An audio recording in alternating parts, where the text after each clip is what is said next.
So we're just doing a quick post-interview with Johnny, who has just completed his first GMing. Keeper? You're a keeper? I'm a keeper. Yeah, He's you're a keeper. That was a keeper. Johnny's a keeper.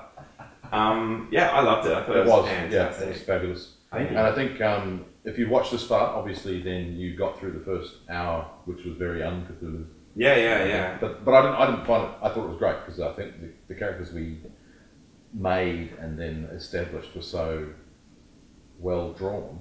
I think that it actually made the rest of the adventure make sense, but it flowed naturally out of their relationships and their characters. Yeah, I feel like we were finding our feet too. I mean, you always find your feet with new characters, and so we had a little bit of that kind of thing at the start. But I feel like the three of us kind of worked quite well, complement each other in this really odd.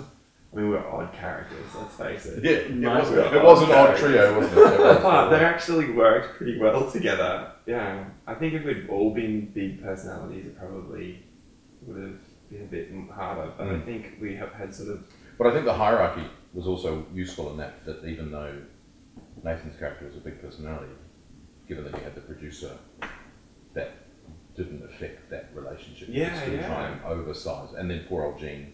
But I don't think you overdid it with Gene, with Eugene. No. I think that was good, that I didn't feel like I was being railroaded or pushed to do anything in it all. And the one time that I tried to not railroad you by driving was a complete dismal failure. So. I love the conspiracy stuff. I think that worked really well. And it worked really well with Cthulhu too, I think. And I'm not sure if Area 51 really came into it in the sense of how we would consider Area 51 as being an American, like, government-controlled base, because we were underneath it. But it certainly felt like it was almost like a cult. Yeah, I don't even using know the mind systems. I don't even know if Area 51 knows that facility exists. Yeah. Like, in my mind, as the one who invented the concept. Yeah. I think that there might be like a couple of really high-ranking people who are probably in on the cult and everything. Because if it is Illuminati and they're controlling world government, then like there's going to be people in the US government that know about it who might be part of Area 51 and kind of, make sure that they've got supplies and stuff. And I like that it wasn't a stereotypical Area 51 encounter. And that was really the key for me. Like, what I loved the most about it was you could have done the big-eyed monsters, aliens, the long limbs and the typical stereotypical alien look to it. But you really pushed away from that and you created a really Cthulhu-esque feel to the monsters, which I really liked. And I think that meant it didn't stray into the, I'm not going to say ludicrous, but like that, the conspiracy theory nuts kind of feel to it. You moved it away from that into what I think is more Cthulhu and what felt really right. That style. I really like the one character could see and the other character couldn't. Yeah, that was a genius move. Yeah. Well, the idea... And the fact the tie-in from Bill's place to the end was really So there's no explanation to it too, which I liked. There was no way to solve the problem. You just said, this is the way it is, and we went, we'll just have to deal with that. And that you could, you ran ahead and got tackled by something that you couldn't see coming. Yeah. That you could have if you'd run ahead, but you didn't run. Yeah. Your characters. And we also had no idea what the rules were for that. So it could have been that sometimes, you could see it, sometimes I couldn't. We had no idea. Yeah. That was cool. The idea, I just left it to the chance of the dice. The fact that you failed your sanity and you didn't. And I was like, well, there you go. So you can see them in your cup. And if there'd been three of you, it might have been that only one of the three could, or two could, or sort of let the dice decide. Actually, it would be really interesting with three at the end. It would have been a completely different scenario, I think. Yeah, I think it was a very different feel once Nathan went home. Poor guy. But yeah, I mean, it was a different shift anyway because we're just about to head down into the mine, so that already shifted the feel of the game again. So Cthulhu isn't Cthulhu until it's too dark. Yeah. Until you have no idea what's coming up ahead and you're trapped and you have no idea how you can get out. Yeah, see, mine wasn't dark, mine was mist. Yeah. Same But it's the same idea. You're lost. You have no idea. Yeah. How did you feel first jamming? It's really hard. But you're addictive. Yes, get addictive. I really enjoyed, from the beginning of the process, even just coming up with the situation and the story and everything. And I thought, from all of our references to JFK's assassination, we should finally go there. And I thought, Yeah, no, I thought that was really nice, actually. you know, so we started in daylight and we started in the real world with characters that had never done any occult stuff and had no background. That was pretty safe to say. Mm. None of us had any idea. And it was kind of like, I knew that first hour wouldn't really be Cthulhu. And, I mean, there were very few bits where you used any mechanics. Anyway, it was all role-playing, pretty much. A couple of bluffs, but and bargains and stuff, yeah. Yeah, but yeah, so, like, it was just kind of... Like, the challenge in writing the adventure was bridging from 1960s TV guys to Cthulhu. Like, how do you get there without just, like... I mean, I had to drop it on you in one sense with Bill getting shot by a creature that you couldn't see. Oh, but I think immediate source was a perfect segue. I think that, you know, go and talk to my inside guy. That was ideal. Like the inside That guy didn't was feel forced at all. Yeah. because of what he'd seen. Yeah. Cool, Bill. No, I mean, I think that it was great. I appreciate, especially the referring to the actual things that Zapruder said and the actual notes, the frame. I wrote it down. The frame numbers when certain things happen. That's really cool. I love that attention. I was going to put more in that, and then the way that you guys role played it out. It's always like that. Always. You plan stuff, and you're like, like it was a bit chaotic. It was supposed to be chaotic of who's got the film and how can you watch it and how can you buy it. And what are we trying to achieve? Are we trying to get an interview? Are we trying to buy the film? Are we trying to watch the film? It's like chaos was the idea. You did end up doing the whole lot. There's a funny moment So where you lost the film after buying it. Yeah. So we've seen it. Yeah. And I pocketed about $1,100. But you didn't see see You got some of the you didn't get to see it very much.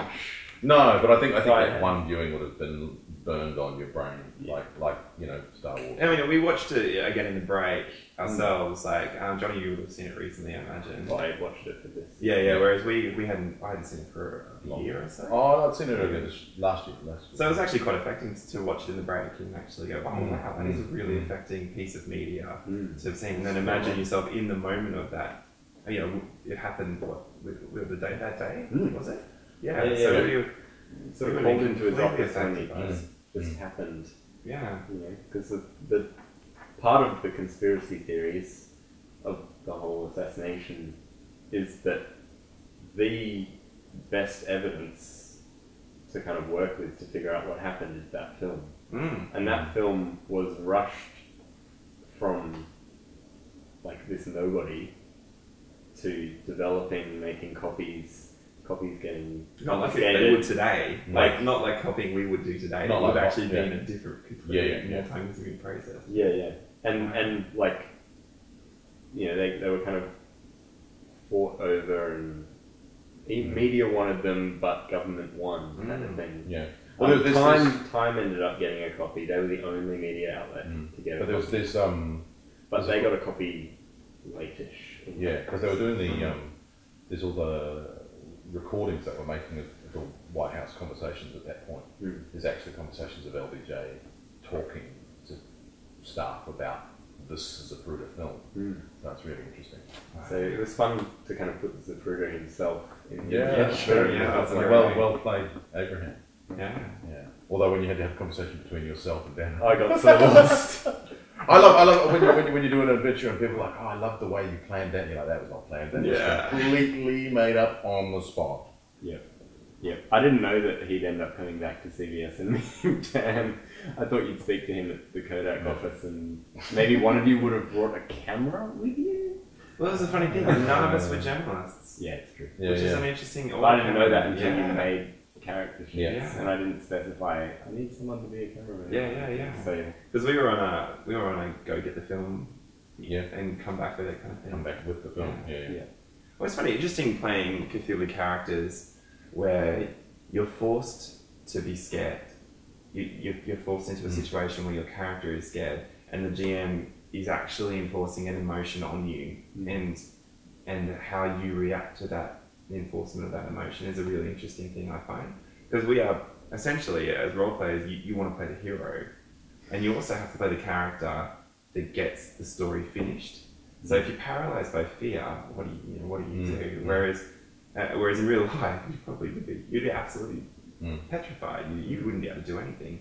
So it's that weird balance where you actually have to move the story forward. So you still show an authentic fear. So you had to throw the flare.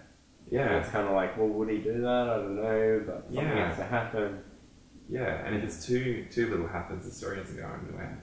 Yeah, too much, and you just become this kind of gung ho, you know, and it doesn't become realistic. It becomes an action movie. You're not a horror movie. The other thing I found hard about keeping was kind of like that, like knowing how to help you guys to move the story forward rather than just moving it for you.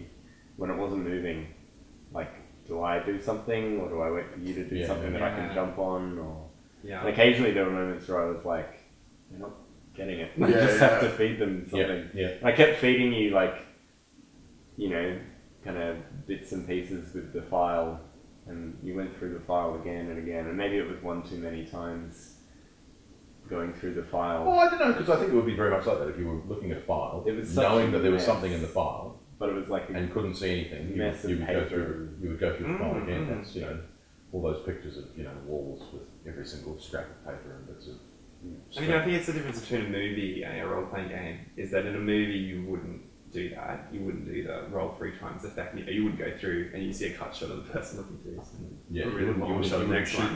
But in role-playing we had that freedom to be able to come back, and so it's nice to be able to nice process. Give you I thought one clue after the other, the really obvious. It felt like a clue rather than a plot point. Yeah. You know. Yeah. I don't know if that makes any distinction, but it felt like like a mystery rather because than when you mentioned the point 27, which was off the map.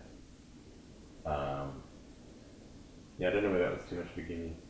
Oh no, I think we needed it at that stage. I mean, I wrote it down. I wrote 27 down. But Nathan also talked about going there, because then we started talking about driving across the lake. But you still didn't then say. We then had to discover that there was the mine shaft, and then we went to the library to find that the mine shaft was that mine shaft. That to me felt great because that involved good rolling. In the library, you know, I'm looking for. We've got to go to a library. Yeah, a library. I thought really, after your comments, I was like, oh, should I actually suggest the library? I'm not sure. But I was sure. I was happy to kind of, you know, use a library if a library was needed, but I didn't have a specific. We didn't do the library encounter, and we didn't do the library. You know, there wasn't a Nigel. There wasn't a Nigel because it wasn't. It wasn't that library. It wasn't that library. Or that time period. Yeah. Well, he would be extreme. We were joking that if Nigel Walters was still alive in '63, he'd be nearly 100 in a wheelchair with a blanket over his knees. He's so cranky. Somehow crankier. I'm not sure how that's possible. Yeah. Well, we should probably wrap it up there. Yeah, right. Thanks, Johnny. That was a great game. Thank you, Johnny. Thank you, guys. Yeah. Beautiful. And to you guys, hope you got something from it. Bye. See ya. Comment. Comment, subscribe, like our stuff, hopefully. See ya.